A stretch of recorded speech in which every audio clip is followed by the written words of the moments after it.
Shalom à tous. Vous savez, pour réussir un bon pain, ou même un bon plat, mais on va prendre l'exemple d'un pain, il y a un certain nombre d'étapes à respecter. Mais de manière générale, la cuisine se divise en trois aspects. Premier aspect, le choix et la qualité des produits. C'est un tiers. Deuxième tiers, respecter la réaction chimique.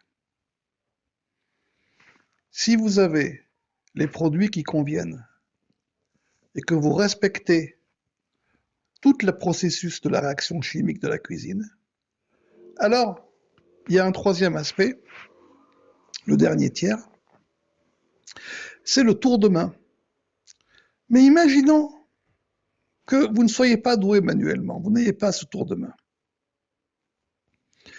mais que vous ayez néanmoins tous les produits d'exception et extrêmement justes, et la réaction chimique respectée. Vous allez avoir un produit final qui, même s'il n'a pas un aspect aussi abouti que ce qu'aurait fait un professionnel, qui sera goûteux à 100%. On peut parler de réussite. Ça a fonctionné. Même si l'aspect n'est pas aussi parfait qu'il devrait être. Néanmoins, en bouche, ça veut dire à l'intérieur de vous. C'est réussi. Même dans le principe de la conservation de l'aliment lui-même. Vous pourrez le conserver, c'est réussi. Ça se divise en trois. La justesse des produits et la qualité des produits, la réaction chimique et le tour de main. Mais supposons que ce tour de main, vous ne l'ayez pas. Enfin, vous en avez forcément un peu, puisque vous avez réussi à faire réagir les ingrédients chimiquement. Donc vous avez bien un pain. Mais cette réaction, ce tour de main n'est pas exceptionnel, on va dire.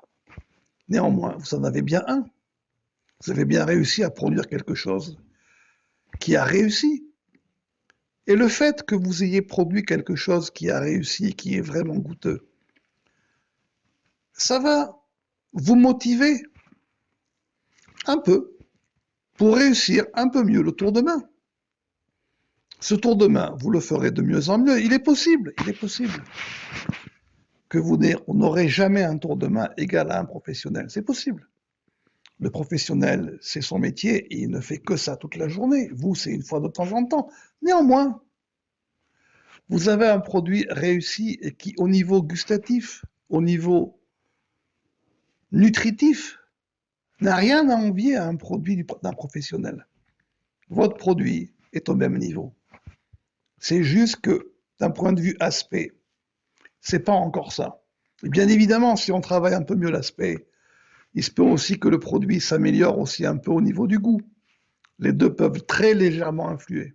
Mais néanmoins, au niveau nutritif, ce qui va rentrer en vous, ça ne changera rien. Et au niveau aussi gustatif, ça ne changera rien.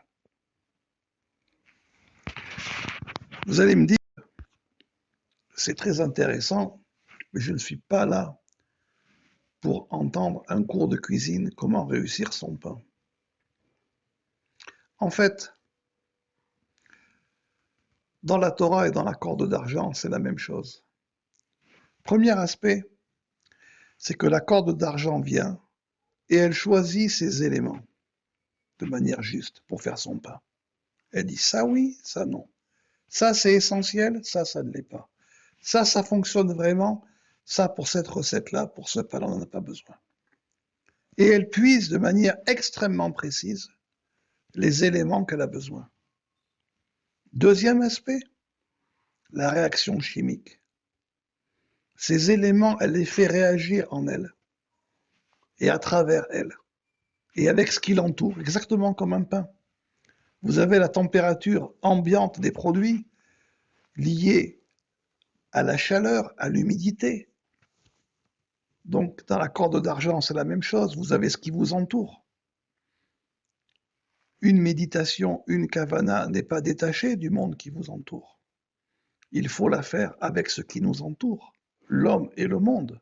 Sinon, ça n'existe que dans votre tête. Si vous faites un pain, que vous avez les ingrédients justes, que vous les mélangez comme il faut, mais que vous ne teniez pas compte de la température et des ingrédients et de la pièce et du taux d'humidité, mais votre pain ne va jamais gonfler.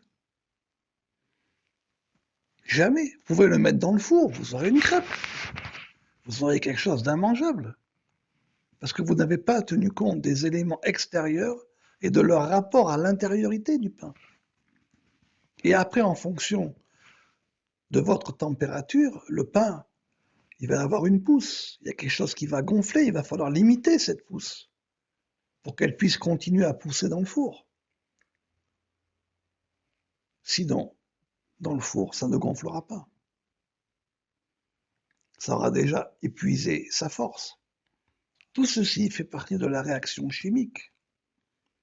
Donc là, c'est la même chose. Il faut que toutes ces cavanotes, toutes ces intentions aient une certaine réaction en vous et par rapport à ce qui vous entoure, de manière à ce que lorsque la chose rentre en vous, dans votre feu intérieur, ça puisse continuer à se développer et à avoir tous les arômes, comme un pain. Trouver sur le pain avant qu'on l'enfourne, on le grigne, on le coupe, de manière à ce que la réaction chimique dans le four avec la chaleur de la sole du four puisse le faire éclater. C'est la même chose là aussi. Avant que ça rentre en vous, il faut trouver une porte d'entrée pour le faire rentrer en vous.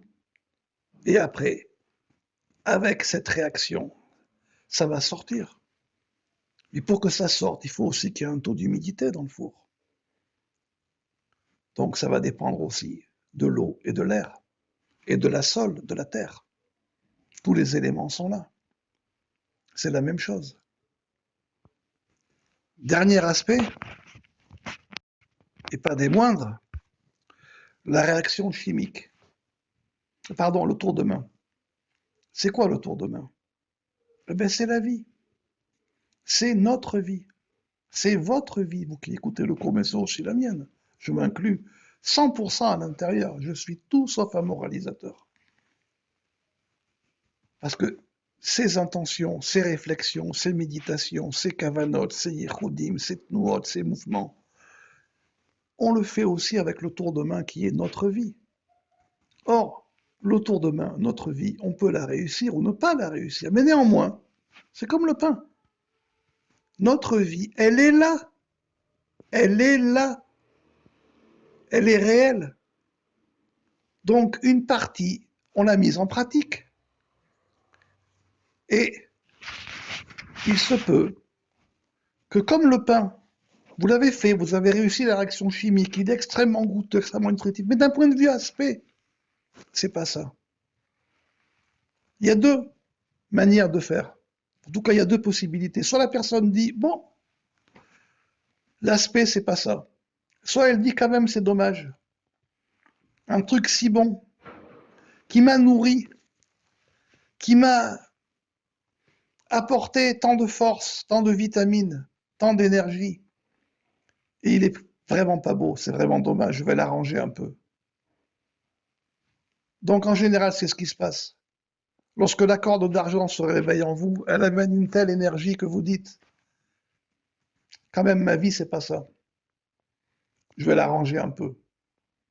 Parce que le tour de main, on l'a tous. C'est notre vie. Ça, ce sont les trois aspects. Comme il est dit, mon sacrifice, mon pain. Alors faisons en sorte que ce soit votre sacrifice, votre pain. Il se peut que la vie qu'on ait, bon, elle est peut-être pas à 100%, comment dirais-je, même les mots me manquent, elle est peut-être pas à 100% telle qu'on l'aurait imaginé, 100% belle, on n'est peut-être pas 100% parfait. Ok, c'est vrai, c'est notre tour de main. Mais néanmoins, elle est là. On va faire avec ce qu'on a. Si on commence à dire, non, il faut que d'abord j'ai un tour de main exceptionnel, vous ne ferez jamais de pain. C'est l'erreur malheureusement de toutes les religions. Ils veulent vous faire avoir le tour de main exceptionnel avant de même d'avoir goûté le pain. Et vous vous découragez avant même de l'avoir fait. Alors que si vous prenez la chose de l'autre manière, comme du pain, c'est-à-dire que vous commencez par choisir les ingrédients justes pour votre recette, mais vraiment justes, que vous savez comment les mélanger en quantité juste, que vous connaissez l'ensemble des réactions chimiques jusqu'à sa cuisson à l'intérieur de vous, alors vous avez déjà un certain tour de main, puisque vous avez réussi à les mélanger. Et ça va vous nourrir. Et si ça vous nourrit, vous avez déjà accompli une grande chose. Vous avez déjà accompli une grande chose. C'est comme si un peu de la lumière de l'infini s'était révélé en vous. C'était révélé en vous. C'est comme accomplir toute la Torah. Pourquoi? Parce que la volonté supérieure s'est révélée. Vous avez réellement tissé un lien, ce câble, cet axe de mesure. C'est révélé en vous. Vous vous êtes nourri, il vous a nourri, vous vous êtes nourri. Ça va dans les deux sens. Donc, je ne vais pas vous faire un cours long, parce qu'on aura un deuxième. Mais voilà déjà comment les choses doivent fonctionner. Donc, je vous souhaite de vous mettre à la cuisine. Il n'y a pas longtemps, je vous ai envoyé quelques photos, quelques vidéos sur les groupes, en vous montrant justement ces étapes de cuisine. Et je vous ai dit, ce n'est pas un cours de cuisine. Ce n'est pas un cours de cuisine. Mais beaucoup m'ont dit, mais alors pourquoi tu nous envoies tout cela? Je leur ai dit, tais-toi, silence, écoute et observe. Ce n'est pas un cours de cuisine. Mais la Torah a bien dit, mon sacrifice, mon pain. C'est ce que je vous ai montré. Et c'est ce qui vient d'être enseigné aujourd'hui. Je vous souhaite une bonne réflexion à tous. Alors certes, en silence, mais en travaillant avec vos mains et avec votre tête et surtout avec vos mains. Voilà, si vous avez besoin, vous savez où on est. On vous donnera une recette de pain.